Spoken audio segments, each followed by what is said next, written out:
I had been an old media person in a way. You know, I'd written for books and movies for years and written for the dreaded New York Times, etc. And I got a lot of criticism that, hey, you're not going to have editing here, you're not going to have any accuracy, you're not going to have any copy editing, blah, blah, blah, blah, blah, blah. Truth of the matter is, I got a lot more on my blog than I ever got from any of those publications. I'll give you a quick illustration. The last thing I wrote for the Los Angeles Times was an article I wrote on a film festival at which I was on the jury in Siberia. Now, this was, kind of cool thing to do. I went to Siberia. I came back. I wrote an article for the LA Times on it. This is 5 years ago.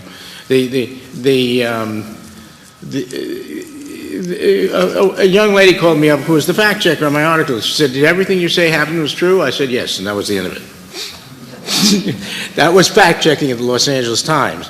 If I had written about the same thing for my blog, thousands of people would read it. If I had one inaccuracy, one misspelling of a word in Novosibirsk, if I put an O in Novosibirsk in the wrong place, I would have heard about it in 15 minutes. So in fact, the feedback loop in new media, I don't know how Andrew responds to this, but I think it's similar, is much more fierce and much more accurate.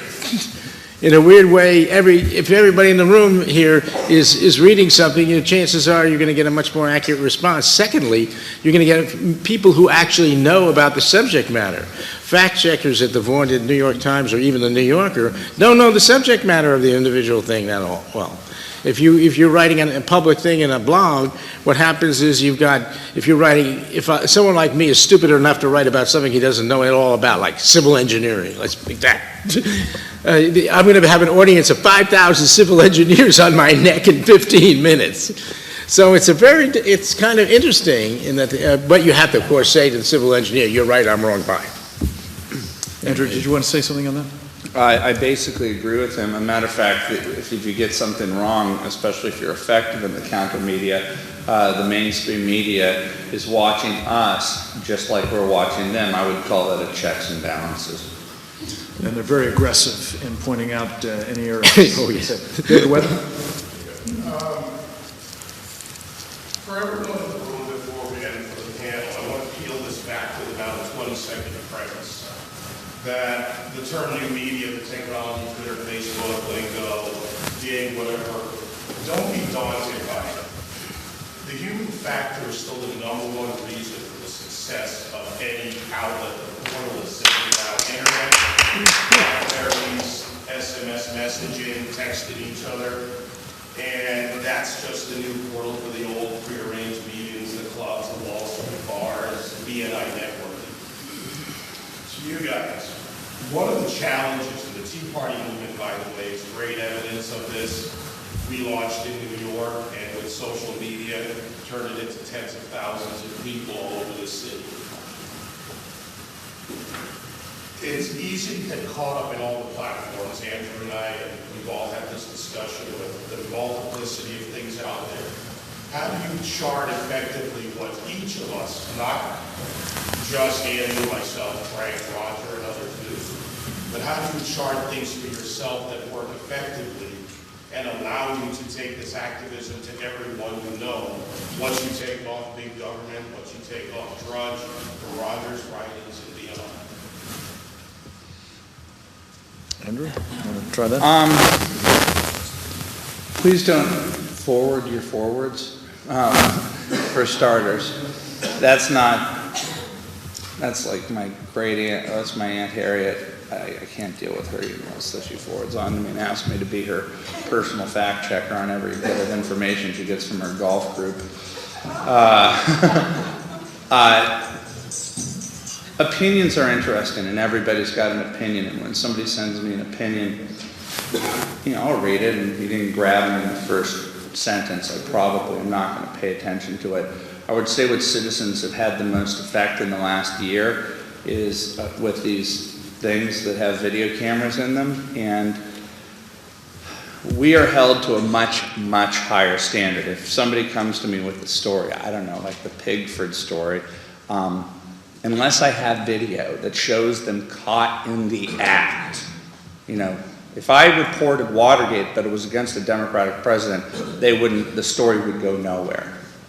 You have to prove it beyond a reasonable doubt, and even if you have that information, even if you have the video, the mainstream media will still ignore it. So the most important thing is if you can be part of the news breaking process, if you are in the proximity of corruption, a scandal, an accident, if you can provide, whether it be a video or an audio, that's exceptionally helpful, and anyone can do that. Trust me, if somebody is at a protest and somebody punches somebody and you see at least the aftermath is at least evidence that it happened and who was involved in the skirmish, and you can put it up there and it helps to contextualize it. So video and audio as relates to news is absolutely key to penetrate, but also reporting of news and also reporting of documentation. I love a good document dump.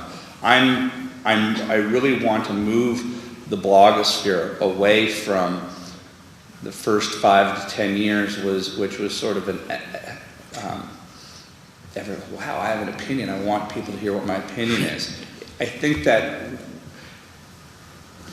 it's more about news now. The way that we're going to defeat the mainstream media is to, if you don't like what the news is reporting and you have proximity to truth, try to get the best original material possible and either publish it yourself and send it to people and hope that they see it, or come to people like Roger and me, and then we'll figure out what to do with it. But your opinion is less important, no offense, than the original material to help reporting, because that's what's going to really move the needle. By the way, 100% agree, 100%. And one of the ironies of it, one of the reasons that the Acorn video was so powerful and worked so beautifully was then it looked funky and it was just shot crooked. It's better that way than if it's Marty Scorsese or something like that. The reason is that, if it's really elegant and it's Marty Scorsese or similar, you think you're being jobbered, and maybe you are. Some great filmmaker is... In other words, the common person who doesn't really know how to use this that well but just points it is, ironically better than a great filmmaker at this kind of thing. Not that we don't want to go see a great movie, but it doesn't have to be at all fancy. I mean, it just has to have the facts. Let me, if I may, just add a point which I hope speaks directly to your question, namely, how do you decide what you want to cover or focus your attention on? I think probably for all of us, certainly for us, it's partly, an agenda that we have that we're working on that will be affected by what I call targets of opportunity. As an example, just to tie in what both of our guys have said, right now we're trying to help people who are in southern Sudan do this kind of reporting. Get them cell phones with video cameras that will document what the Islamists from the north are going to try to do to prevent the referendum that the folks in the south are trying to have under an established international agreement to free themselves from the supremacist, Sharia program of the north. That may or may not happen. If it happens, I guarantee you that kind of footage is going to turn up on these guys' websites and will hopefully help arouse people, as we saw similar kinds of footage arousing them about Iran not so long ago. That's part of what we see as helping apply this force multiplier to the forces of freedom. And I think that's under assault, not just in southern Sudan, needless to say, but in a lot of other places. Stuart? 5 minutes. A couple of questions. Firstly, the definition of mainstream media is a question of whose access to it.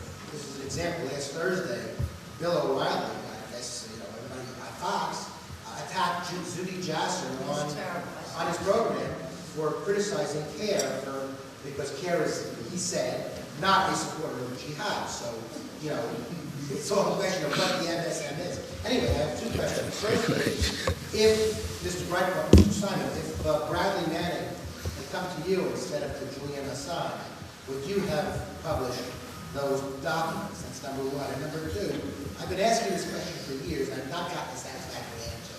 And maybe you can tell me, what is your business model? How do you make money?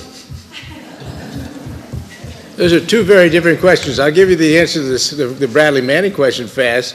The answer is no, because I'm an American patriot. I'm sure I know Andrew would have the same answer. Now, the business model thing, we'll be here all week, so I'm not going to. Well, can you shed any light? By the way, I think it is important. One thing I will say, because I've written things that are positive about President Bush, especially during a period of time in which there was a coordinated attack to destroy this man at a time of war when he was the commander-in-chief, meant to demoralize the entire country. So, imperfect president, but I supported him, especially against that torrent of propaganda.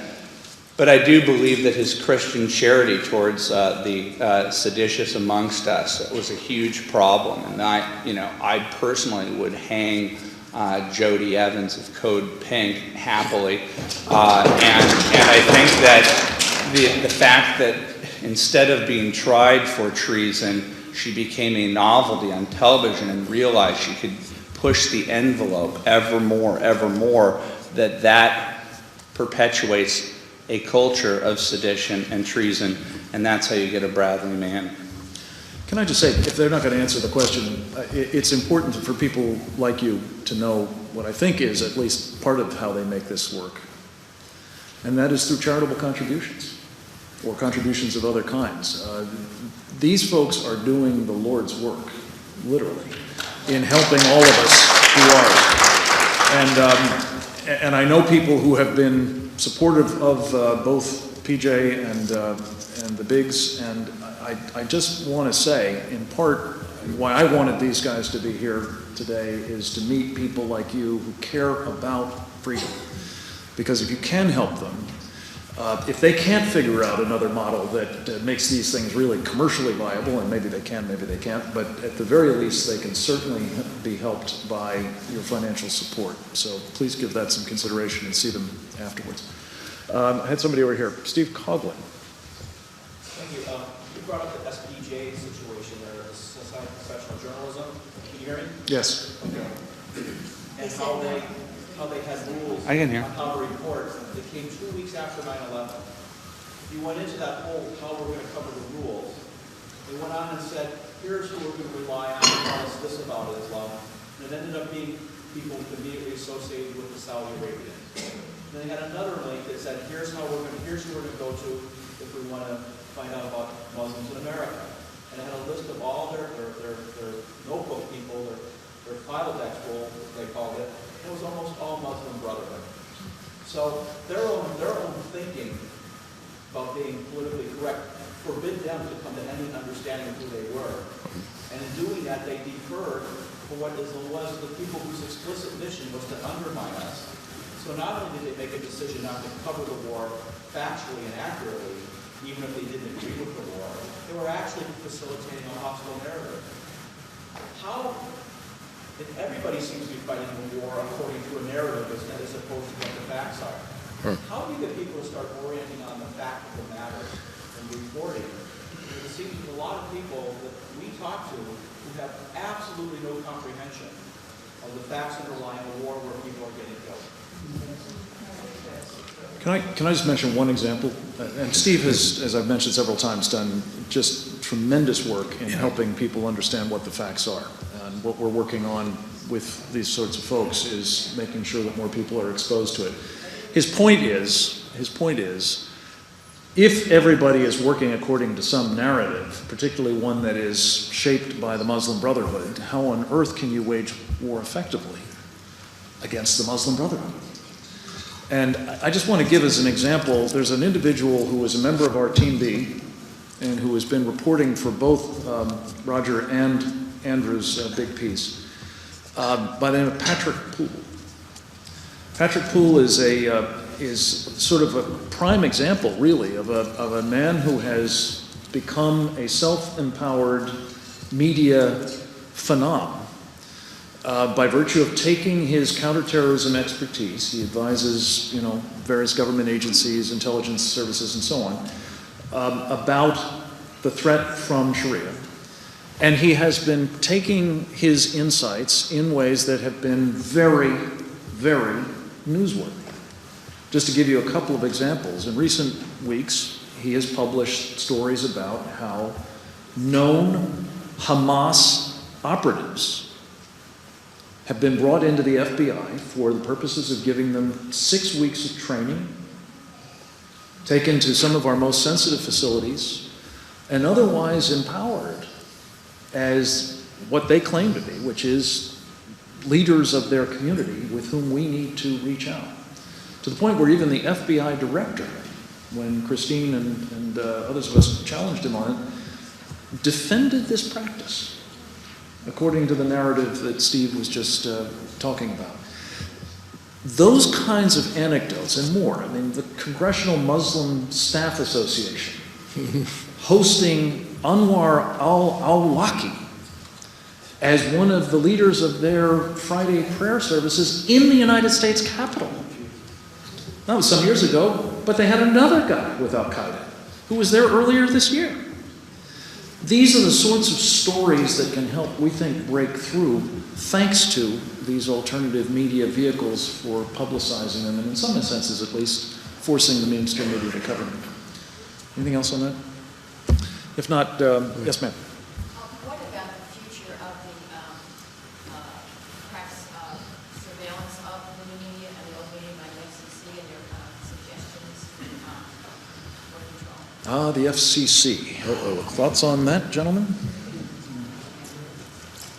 I just remember, Dredge said, the Clintons take this thing personally, and at the time she said that there need to be more gatekeepers, and they will come up with a euphemism, they will come up with rationalizations for trying to bring back the narrative. The government and the old media are way, way, way, way too cozy, and they want to stop what's happening. This is the most exciting era in news. We need more information, not less, up to the point where it's treason. Yeah, he's absolutely right. One of the things I got suckered on, about, I guess 5 years ago, people were all talking about net neutrality, which is this buzzword, and it sounds great, On the other hand, what it comes down to is more power to the FCC to legislate net neutrality, which means you probably legislate against us, among others. And I've become more and more libertarian in my old age, and it just keep the government out of everything, and certainly keep it out of the airwaves.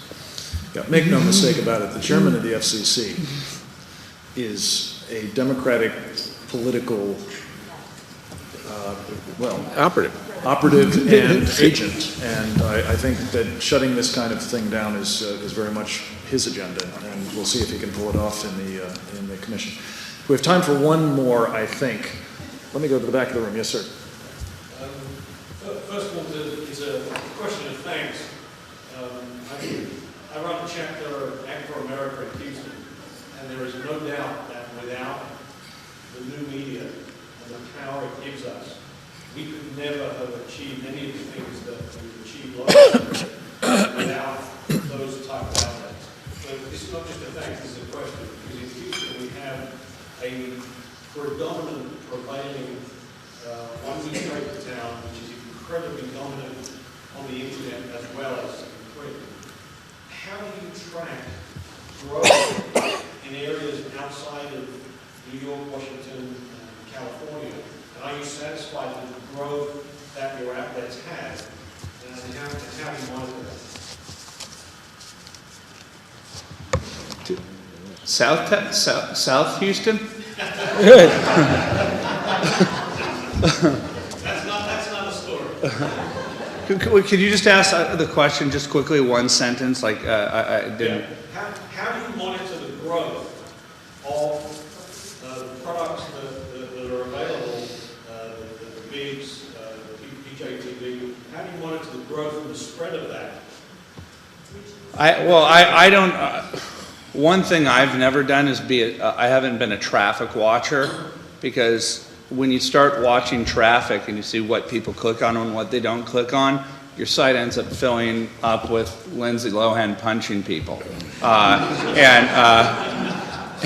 And so I've always been about the story and running with my gut. And the way that I monitor success is effect. And when the House and the Senate vote to take down an organization that was the vaunted organization that granted Barack Obama the narrative that he was charitable with his post-Harvard law degree and helped the community, and you show that that is a corrupt institution and a political institution getting taxpayers' money, effect is how I monitor growth, period. Roger? I'm less saintly than Andrew. However, I basically do the same thing. I mean, I peek at the numbers, but really, like, we're interested in a good story. When Christian Adams came to us with the whole thing about the new Black Panthers and the Department of Justice, before we were working with him before he quit the Department of Justice, and that's a huge story, and it's going to get bigger and bigger into the spring as the corruption of our Department of Justice is so horrible. I mean, it's something that it affects everything in our culture. And, when you hear a story like that, when you're being offered something and this guy came to us, I mean, you don't think for 10 seconds about who's going to click. You just think, hey, this is our duty. And I think that's essentially what Andrew's saying. And he's a master of having people click, though. So, he doesn't have to look. but you're just following. Our job is to fight the mainstream media and get those stories. So it's not very hard to make a decision on that because, the only real decision is veracity. Are you getting something that's provable? Because if you're not, they're going to kill you. Right. But that's the only real decision.